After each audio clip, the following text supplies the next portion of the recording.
জীবনটাকে সুন্দর করে সাজায় নাও। ফজর যখন আজান দেবে, সব তোমার মন থেকে যদি তুমি ফ্রেশ হয়ে যদি ঘুম থেকে উঠে যদি আজান শোনার সঙ্গে সঙ্গে যদি ওযু বানায় নাও, হাত ধুইবা, হাতের সগীরা গুনাহগুলো মাফ হয়ে যাবে। মুখমণ্ডল ধৌত করবে, মুখের সগীরা গুনাহগুলো মাফ হয়ে যাবে। এরপরে মাথা মাসে করবে, মাথার সগীরা গুনাহগুলো মাফ হয়ে যাবে। দুই হাত দুই পা ধৌত করবে, হাত পায়ের গুনাহগুলো মাফ হয়ে যাবে। হেঁটে হেঁটে যাবে, ফজরের সময় পড়তে যাবে নামাজ, চোখের জ্যোতি ভালো হয়ে যাবে, শিশির গুলো তোমার চোখে পড়বে, নামাজ পড়বে, রুকু করবে, সেজদা দেবে। ডায়াবেটিস হবে না, জটিল কোনো রোগ হবে না, যৌবন শক্তি তোমার সারা জীবন থেকে যাবে, তুমি অসুস্থ হবে না। যার জীবনের 5 ওয়াক্ত নামাজ ঠিক মতো আছে, তার শরীরে কোনো রোগ আসে না। আলহামদুলিল্লাহ বলেন, জোরে কোন আলহামদুলিল্লাহ। নামাজটা পড়বা, নামাজ দিয়ে সকাল শুরু করবা, কোরআন তেলাওয়াত করবা। যে দেহে কোরআন তেলাওয়াত আছে সেই দেহে কোনো রোগ নাই। কোরআন তেলাওয়াত করবা সুন্দর করে, নোংরামি পথে যাবা না। বাপ মাকে দাম দিবা, বাপ মাকে ভাত দেয় না এমন সন্তান চুয়াডাঙ্গায় নাই। এটা হালাল না হারাম? আমার সাবজেক্ট কি? হালাল হারাম। হ্যাঁ, এই তো আমার কি কথাগুলো বলার দরকার আছে নাকি বলেন? আছে না নাই? ডাক্তারের কাছে রোগী কখন যায়? হ্যাঁ, তাহলে আমার যে যেগুলো যে অসুস্থ সমাজের যে রোগগুলো, আমার কি ঠিক করার দরকার আছে না নাই? সেদিন নাটোরে আমার মাহফিল, নাটোর না কোথায় যেন মাহফিল, একটা চিঠি আসছে, একটা বুড়া মান হাত কাঁপানো চিঠি, মানে কাঁপতে কাঁপতে উনি একটা চিঠি লিখেছেন। সেই চিঠিতে দেখতে পেলাম উনি আমাকে সম্বোধন করে বলছেন, বাবাজি আমার সালাম নেবেন, আমার বয়স 70 বছর, আমার 4টা ছেলে 1টা মেয়ে, মেয়েকে বিয়ে দিয়েছি, আমার বয়স 70 বছর, আমার 4টা ছেলের ঘর আমার ঘরের সাথেই, তারা সব আমার জায়গায় ঘর বাড়ি বানায় নিয়েছে, তাদের বউ বাচ্চা সব আছে, কিন্তু 70 বছরে আমি একা রান্না বান্না করে খাই, আমার সন্তানরা আমারে দেখে না। আছে চুয়াডাঙ্গায় আছে না নাই বলেন? এটা কি হালাল না হারাম? একটা প্রশ্ন করব ভাইদেরকে, বলুন তো, মা বড় না বউ বড়? একটু বইয়ের কথা মনে করে বলেন, মা বড় না বউ বড়? দেখেন আওয়াজ একটু কমছে। মাহফিলে মা বড়, বাড়িতে বউ বড়, ওটা ঠিক? ঠিক।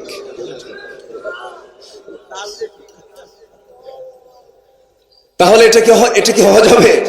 হওয়া যাবে না। মাহফিলেও মা বড়, বাড়িতেও মা বড়। হুমা জান্নাতুকা ওয়া নারুকা। বউ পাল্টানো যেতে পারে, কিন্তু মা তো পাল্টানো যায়, মা পাল্টানো যায় না। বইয়ের দাম কেন দেব না? বইয়ের দাম, বইয়ের জায়গায় আসি। স্ত্রীকে আমি অবশ্যই সম্মান দেব, মর্যাদা দেব, কিন্তু স্ত্রীকে কখনো বুঝতে দেওয়া যাবে না আমি মার চাইতে তোমাকে বেশি প্রাধান্য দেই।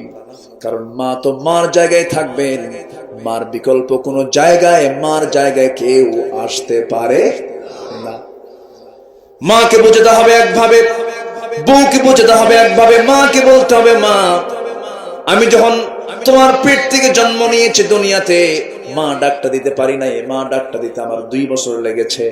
যেদিন তোমাকে মা বলে ডাকছি, তুমি খুব খুশি হয়ে আমাকে চুমা দিয়ে আদর করেছো। আমার বউটা বউ হয়ে যখন এই বাড়িতে আসলো, সময় লাগলো না, তোমাকে প্রথমবার দেখি মা বলে ডাক দিল, তোমাকে আম্মা বলে ডেকেছে। মা তুমি ওরে মাফ করে দাও। এরকম করে মাকে বুঝাবেন। বউকে বলবেন, বউ আমার, আমি তোমার স্বামী, আমার অস্তিত্ব তো আমার মাঝে তোমার অস্তিত্ব, আমি তোমার জীবনের ছাতা, আমি তোমার জীবনের সম্মান। আমার জন্ম এই মার পেট থেকে হয়েছে। মা যদি একটু কষ্ট দেয় আমার দিকে তাকায়া, মার সঙ্গে তুমি কোনো খারাপ আচরণ করতে পারবা না। ম্যানেজ করবেন, কন্ট্রোল করবেন। মাকেও দাম দিতে হবে, বউকে স্নেহ করতে হবে, কিন্তু যদি প্যাঁচ লেগে যায়, মাকে কখনো বাদ দেওয়া যাবে?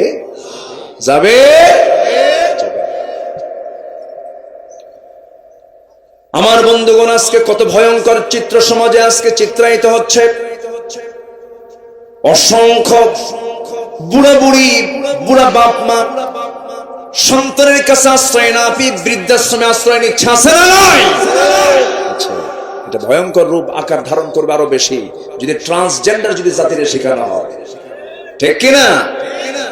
এই জন্য সবার জন্য কোরআনকে শেখা সুন্নত ওয়াজিব না ফরজ? কোরআন শেখা সুন্নত ওয়াজিব না ফরজ? ফরজ। আমরা শিখবো কোরআন। জোরে বলি ইনশাআল্লাহ, জোরে বলি ইনশাআল্লাহ। আচ্ছা, পাগলের কোন হিসাব আছে? কোন পাগলের কোন হিসাব আছে? তাহলে পাগল হওয়াতে একদিক থেকে ওরা আর আগে আছে, তো ওরা ওই দিন জান্নাতে আগে চলে যাবে। জোরে কোন সুবহানাল্লাহ। কোন প্রতিবন্ধীর বাবা, বলে দিলাম প্রতিবন্ধী, অসুস্থ, বিকলাঙ্গ, মস্তিষ্ক বিকৃত, পাগল সন্তানের যারা বাবা মা তারা বড় ভাগ্যবান। কেউ তো আলহামদুলিল্লাহ করলেন। হয়তো আপনার কাছে মনে হচ্ছে এটা আমার জন্য একটা বড় বোঝা, কিন্তু না, আপনার সন্তান পাগল, ওর কোনো হিসাব নেই, ওর কোনো গুনাহ নেই, সে জান্নাতে যাবে, আপনাকে সাথে নিয়ে জান্নাতে চলে যাবে যদি আপনি শুকর আদায় করতে পারেন। খুব বড় উপকার এটা, কেউ রাগ করবেন না। আমি কি আলোচনা চালিয়ে যাব না ইনশাআল্লাহ? তাহলে মেয়েরা তালাক প্রাপ্ত যদি হয় কোন স্ত্রী, তাকে 3 মাস 10-12 দিন দেরি করতে হবে। কেন? এর কারণটা হলো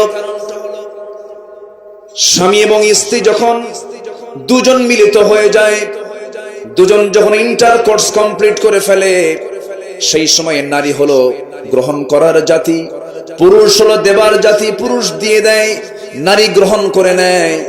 পুরুষ থেকে আগত যে ব্যাকটেরিয়া, যে প্রোটিন স্ত্রীর ওই মহিলার শরীরের মধ্যে প্রবেশ করে, এটা তার শরীরে 1 মাস যখন চলে যায়, ওই স্বামীর পক্ষ থেকে আসা ব্যাকটেরিয়া প্রোটিন গুলো 1 মাসে 30% তার শরীর থেকে আপনা আপনি বের হতে থাকে।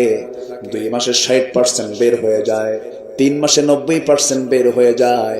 3 মাস 10 দিন কমপ্লিট হলে 100% ওই স্বামীর সমস্ত ব্যাকটেরিয়া প্রোটিন গুলো তার শরীর থেকে বের হয়ে যায়, সম্পূর্ণ সে ফ্রেশ হলো। সেই সময় অন্য কোনো পুরুষ গ্রহণ করতে পারবে, স্বামী হিসেবে গ্রহণ করতে পারবে। নচেত এই 3 মাসের ভিতরে যদি কোনো তালাক প্রাপ্ত নারী যদি অন্য কোনো স্বামীকে গ্রহণ করতে যায়, বিগত সাবেক স্বামীর পক্ষ থেকে সেই ব্যাকটেরিয়ার প্রোটিন থাকা অবস্থায় যদি অন্য কোনো পুরুষের ব্যাকটেরিয়া প্রোটিন যদি তার শরীরের মধ্যে ঢুকে যায়, ডাবল প্রোটিন, ডাবল ব্যাকটেরিয়া, এর মধ্য দিয়ে ওই মহিলা নানান রোগে ভুগবে, নতুন জটিল জটিল রোগে আক্রান্ত হয়ে যাবে। ওই রোগ থেকে আরেকজনের মধ্যে ছড়াবে, মহামারী দেখা দেবে। এই জন্য আল্লাহ রাব্বুল আলামিন ওই নারীকে, তালাকপ্রাপ্ত নারীকে 3 মাস টাইম দিয়েছেন। আল্লাহু আকবার। তাহলে বান্দার জন্য এটা কল্যাণ না অকল্যাণ? কল্যাণ। কিন্তু বিধবা নারীকে অপেক্ষা করতে হবে কয় মাস? 4 মাস 10। আমার কথায় তো রস নাই, কষ্ট পাচ্ছেন না তো কেউ? আচ্ছা, আমার বন্ধুগণ, 4 মাস 10 দিন তাকে অপেক্ষা করতে হবে। কেন? তালাক যখন হয়ে যায়, সেই স্ত্রী তার স্বামীকে মহব্বত করে না, রাগ করে। বলেন, সেই স্বামীর প্রতি কি তার মহব্বত থাকে না ঘৃণা হয়?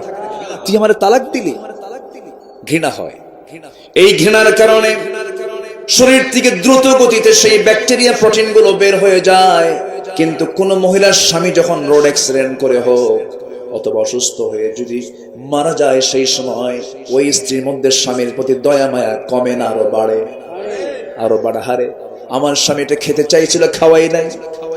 আমার স্বামীর সঙ্গে কত রাত কাটাইছি, কত দিন কাটাইছি, কত বেয়াদবি করেছে। হারে স্বামী আমার, তুমি চলে গেলে আমাকে ফাঁকি দিয়া, আমি যদি তোমার সঙ্গে যেতে পারতাম। এইরকম করে স্বামীর কথা মনে হয় বারবার, স্বামীর কথা বারবার মনে করে আর চোখের পানি ফেলে ফেলে কান্দে। এই যে দয়া মায়া কাজ করার কারণে, মহব্বত থাকার কারণে এই মহিলা বিধবা নারীর ওই স্বামী থেকে আসা ব্যাকটেরিয়া প্রোটিন তার শরীর থেকে সম্পূর্ণ মুছে যেতে সময় আরো 1 মাস সময় বেশি লেগে যায়। যেরকম সুবহানাল্লাহ, কত আগে আল্লাহ তাআলা এই হুকুমগুলো দিয়েছেন। পশ্চিমা একজন ডাক্তার, পশ্চিমা ডাক্তাররা সব এক জায়গায় হয়ে গেল, আয়াত নিয়ে গবেষণা করেছে।